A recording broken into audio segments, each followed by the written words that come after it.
The Roaring Twenties. 20s women were known as flappers, or daughters of the jazz age, and became the iconic figure of the 1920s. They were a symbol of youth and challenged the traditional views of an ideal woman.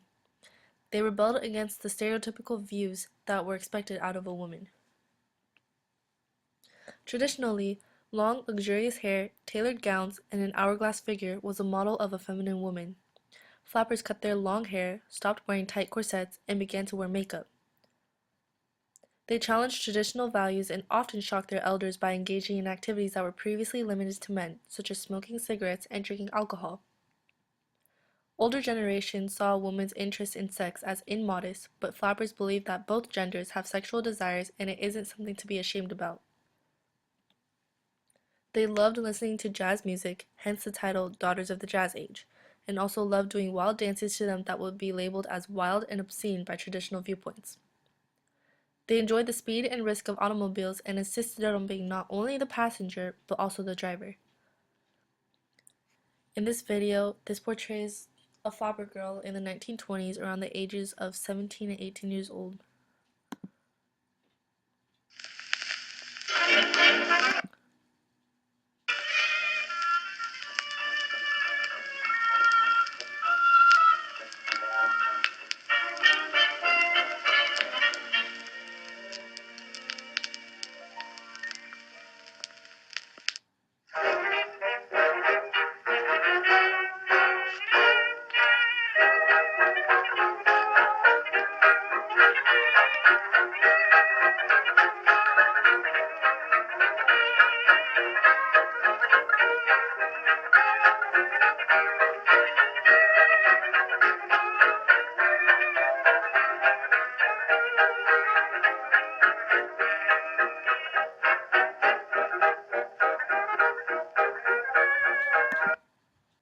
The Harlem Renaissance. The Harlem Renaissance was a cultural, social, and artistic movement that took place in Harlem between the end of World War I and the mid-1930s. During this period of time, Harlem drew black writers, artists, photographers, musicians, and poets from the South. At the time, Harlem was a cultural center where these artists believed they could freely express their talents.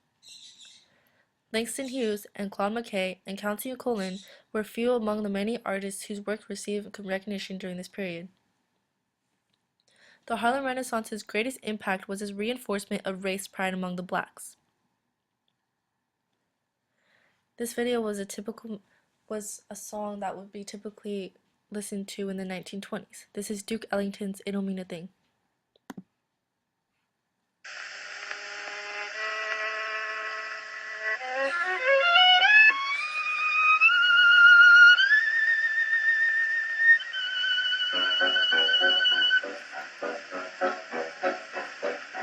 Don't mean a thing if you ain't got that swing.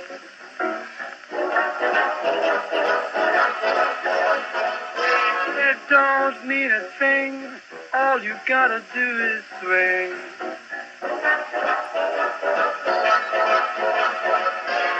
Makes no difference if it's sweet or hot. Just give that rhythm every little thing you've got. It don't mean a thing if you ain't got that swing.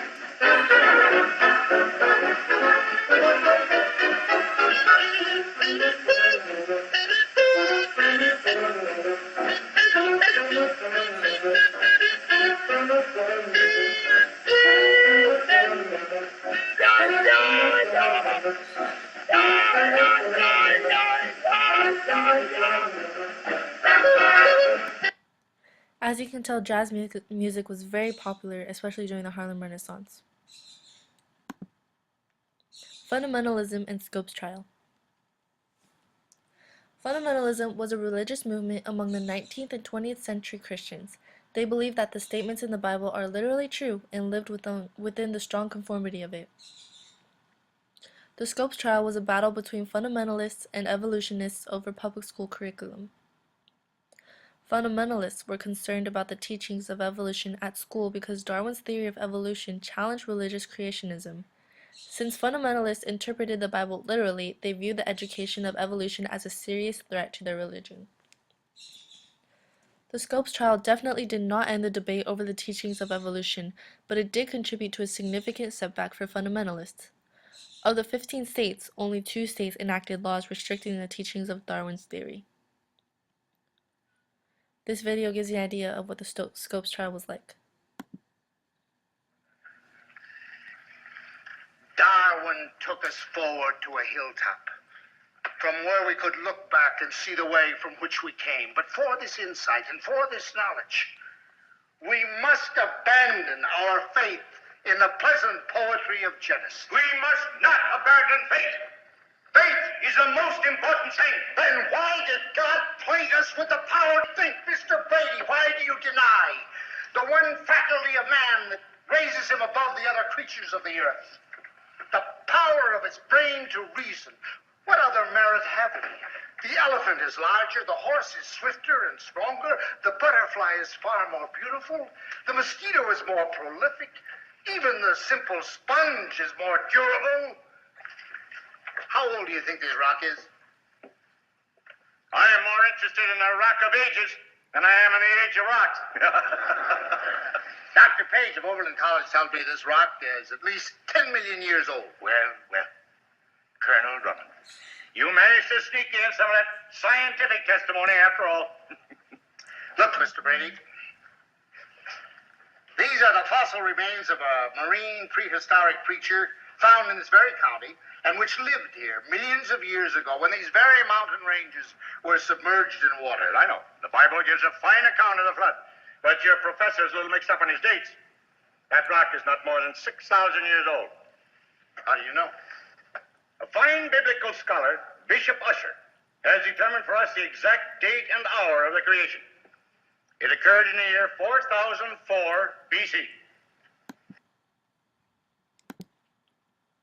Prohibition.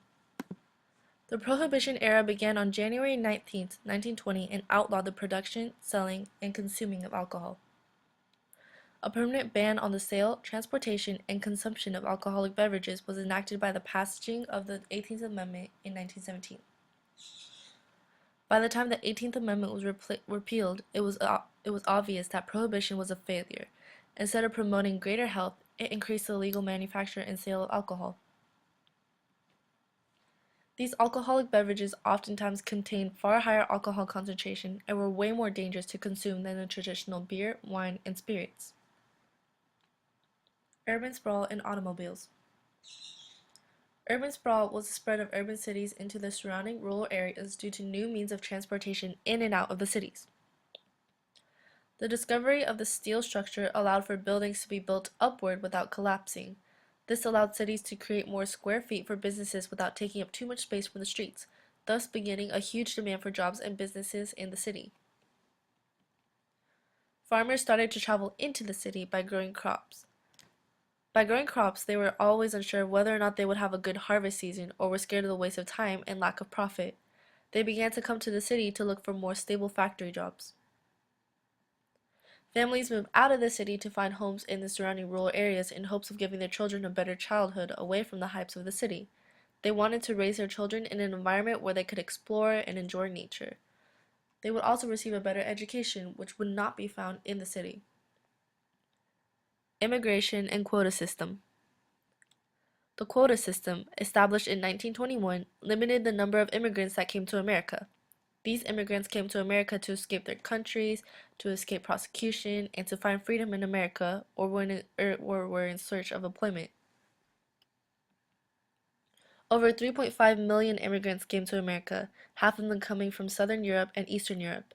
These immigrants mostly consisted of Irish and German immigrants. Chinese immigrants came to America, mostly to the west, to work on mines and railroads. They did not receive much respect because of their different looks and language. The Chinese Exclusion Act of 1882 prohibited the immigration of Chinese immigrants.